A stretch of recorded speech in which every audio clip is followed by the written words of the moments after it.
Hello everyone, আশা করি তোমরা সবাই ভালো আছো। আমিও খুব ভালোই আছি। শুভ বিকেলের শুভেচ্ছা সবাইকে। সমাজ বলে একটা কথা আছে জানো তো, যেটা আমরা মানিয়ে নিয়ে চলতেই হয় সবাইকে। আজ সমাজে মেয়েদেরকে যেই চোখে দেখা হয়, মেয়েরা যদি দোষ করে ছেলেরা মেয়েরা যদি দোষ করে, মেয়েদেরকে যেই চোখে দেখা হয় ছেলেদেরকে সেই চোখে কখনোই দেখা না। তারা ছেলে বলে তাদের সব কুল সারা জীবন মাপ হয়ে আসে।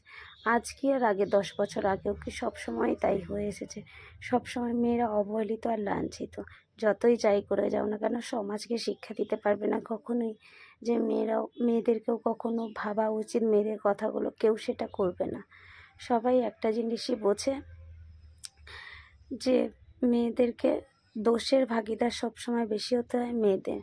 কারণ ওই যে কথাই আছে, মেয়ে আর তো পাড়ায় কাকিমা জেঠিমাদের অভাব নেই তাকে নিয়ে সমালোচনা করার জন্য।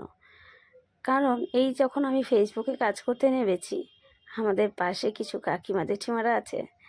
আমি জানি যে ফেসবুকে ভাইরাল না হতে পারলেও পাড়ায় আমি ভাইরাল হয়ে গেছি। কারণ এদের যা সমালোচনা শুনতে হয় না, তার জন্যই মনে হয় মাঝে মাঝে যে আমি ভাইরাল হয়ে গেছি। আফসোস হয় না যে কাজ করছি ফেসবুকে কিছু করতে হয়নি, কিন্তু পাড়ায় তো আমার একটা নির্দিষ্ট জায়গা করতে পেরেছি, এটা নিয়ে আফসোস হয় না। তো সবাইকে বলছি, একটুখানি না মেয়েদেরকে একটু সম্মান দাও, একটু ভালোবাসো।